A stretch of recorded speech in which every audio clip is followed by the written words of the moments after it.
sudden outbreak of World War I on the 28th of July in 1914, Germany took plan to annihilate the forces of France and Russia tactically.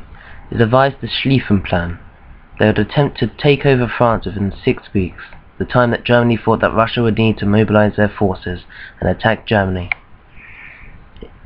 In order to invade France with little French resistance, they invaded via Belgium.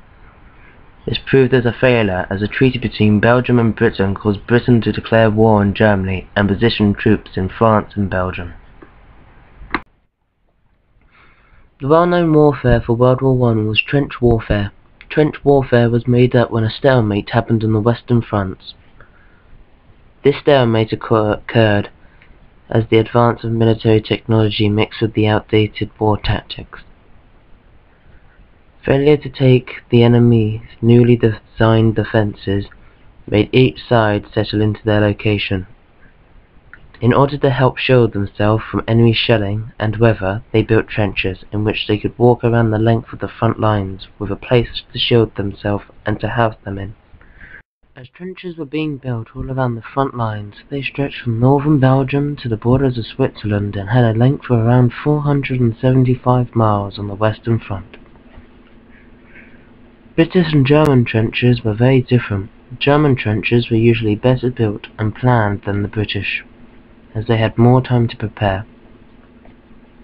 Trenches were usually 7 foot in height, 6 foot in width, to give all soldiers inside a safe way to travel, with fire steps to allow soldiers to pop their heads above the trench's cover to fire at the opposing side.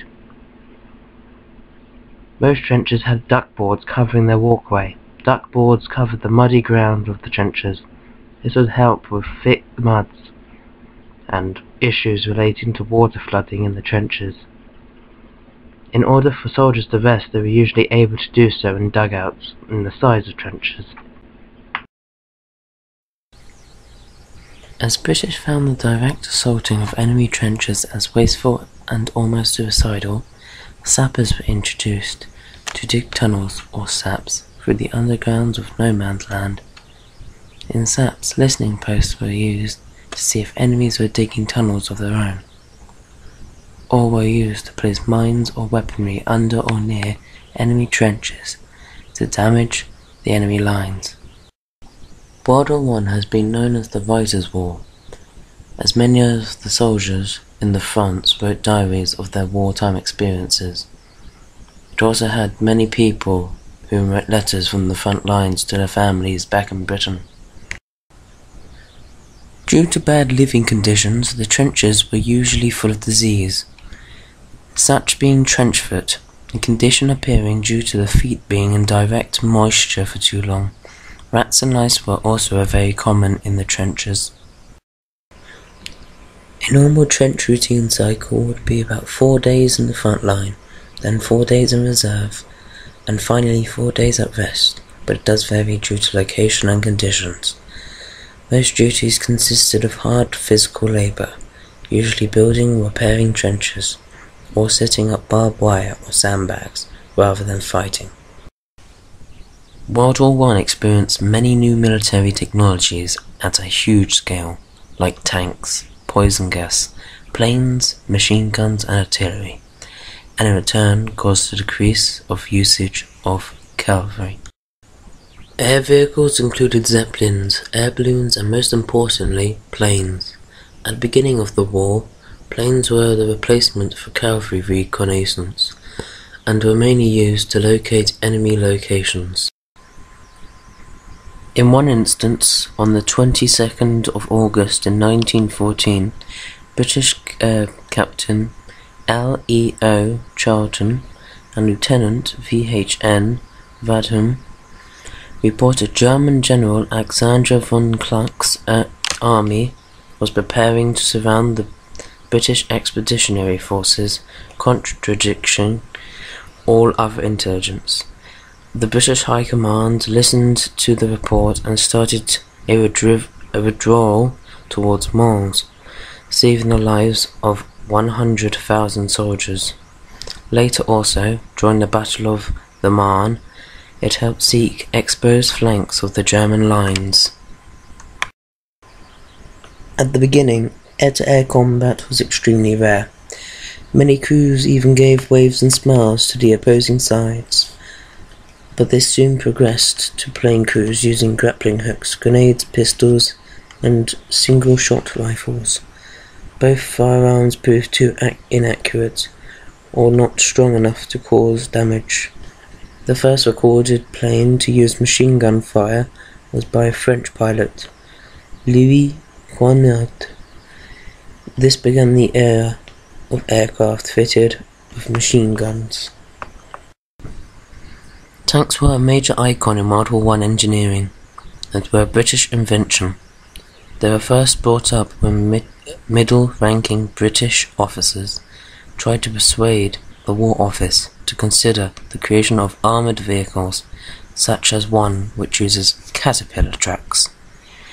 They were unable to persuade them, and so tank development was carried out by the Royal Navy, and first prototypes were developed in 1915 and 1916.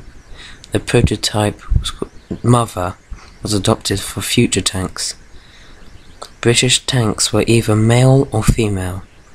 Male tanks were armed with naval cannons and machine guns, whilst female tanks only had machine guns, both of which would find their first action in the Somme, the 15th of September 1916, and throughout all of World War I, Britain produced about 2,600 various tanks.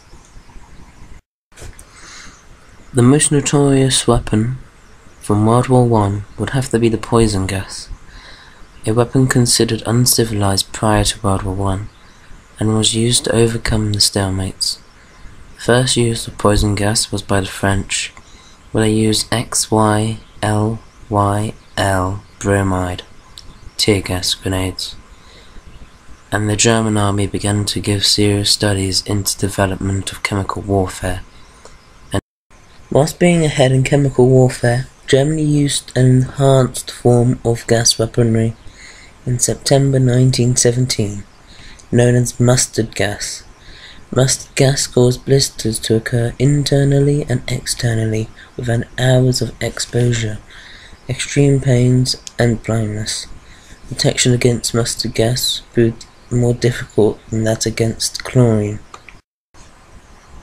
The main issued firearms of the British soldiers was the large magazine Lee Enfield Mark III, a bolt action and large magazine capacity and could fire 20 to 30 shots a minute. The fire rate was so quick, many Germans mistook a group of soldiers of rifle fire for that of a machine gun. The average soldier was issued a tin helmet, rifle and bayonet, boots with booties, grenades, water bottle, shovel, ammunition pouches, eating tins, rations, haversack and gas mask. German soldiers were issued with the Gewehr 98, the French with the Liebel model 1886 rifle, the Austro-Hungarians with the Gewehr 88, and the Russians with the Mosin Nagant.